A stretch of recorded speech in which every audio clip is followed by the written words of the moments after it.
안녕하세요. 소래포구를 지역구로 두고 있는 인천 남동갑 국회의원 맹성규입니다.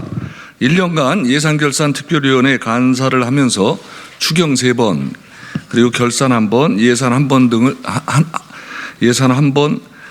등 국가 예산을 처리하였습니다. 그리고 2년 전에는 예산결산위원회 소위원으로 활동한 바 있습니다.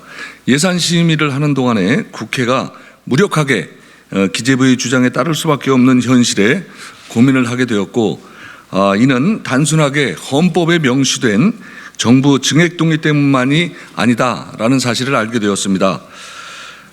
그리고 저는 국토교통부 근무 중에 예산과장 그리고 예산 실무자로 4년 동안 예산 업무를 직접 담당한 바 있습니다.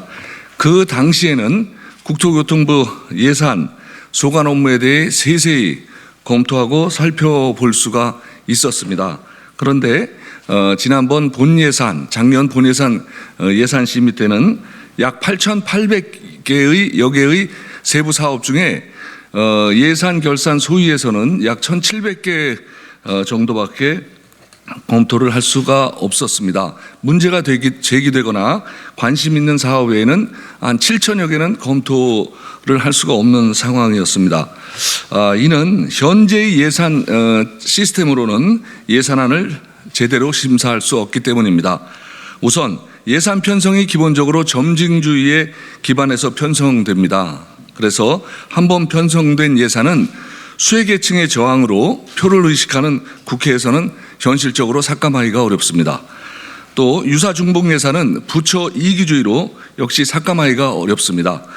심의 과정에서 상임위는 온정주의로 일관해서 삭감을 기대하기도 어렵습니다. 예결위는 실제 활동 기간이 9월부터인데 국감, 결산 활동 등으로 11월 한 달만 활동을 합니다. 심의 기간이 절대적으로 부족합니다. 또한 예결위 전체 회의는 질의를 통해 문제 제기를 하는 방식 외에 할 수 있는 활동이 없습니다. 소위에서는 삭감 논의만 이루어질 뿐 증액 논의는 시간 부족을 이유로 비공개로 이루어지고 있습니다. 게다가 증액은 정부 동의 없이는 일원도 증액할 수 없어서 결국 정부와 타협할 수밖에 없습니다. 대한민국 헌법 제54조에서는 국회는 국가의 예산안을 심의 확정한다고 정확히 명시하고 있지만 지금 현행 시스템으로는 국회는 국가의 예산안의 들러리에 불과한 실정입니다. 이에 작년 예산 심의 과정 때부터 예산 시스템의 구조를 바꾸기 위한 법안을 준비해 왔습니다. 지난 5월 11일에는 예산 편성 심의제도 개선을 위한 토론회를 진행했고, 이번 법안은 해당 토론회의 토론 결과를 반영한 결과입니다. 그러나 최근 여당에서는 마치 이 법안이 정부와 여당을 옥죄기 위한 법안이라고 주장을 합니다. 이는 전혀 사실이 아닙니다. 이미 민주당은 저희가 여당 시절 때부터 예산 시스템 개선이 필요함을 강조해 왔습니다. 특히 작년 12월 정부 본예산이 통과된 이후에는 더 이상 기재부공화국을 만들 수 없다는 의원총회에서 민주당 의원님들께 보고한 바 있고 많은 공감을 받았습니다. 배포해드린 자료에도 나와 있지만 과거 국회의 논의를 살펴보아도 국민의힘을 포함해서 예결위 개선에 대해 여야가 이견이 없습니다. 2008년도에는 국회 운영제도 개선 자문위안을 통해서 예산안 심의기간 확대, 예결위 일반 상임위화, 총 지출 규모 및 부처별 지출 한도를 포함한 예산안 편성 지침의 국회 보고를 의무화하는 내용이 마련되기도 하였고, 2010년에는 한나라당 출신 김영호 국회의장과 심재철 예결위원장 주재로 재정 건전성 제고를 위한 국회 재정 통제 강화 방안 세미나가 개최된 바 있습니다. 당시 세미나에는 성균관대 교수였던 안정범 전 수석이 발제자로 나와 국가 재정 운영 계획을 기준으로 한 부문별 예산 심의, 예결위 상임위와 결산 심사 강화, 예산 법률주의 도입 등이 필요하다는 주장을 하기도 하였습니다. 2013년도에는 박기춘 전 원내대표와 이한구 새누리당 전 원내대표가 예결위 상임위에 대한 여야 합의를 이루고 논의를 이어가기도 하였습니다.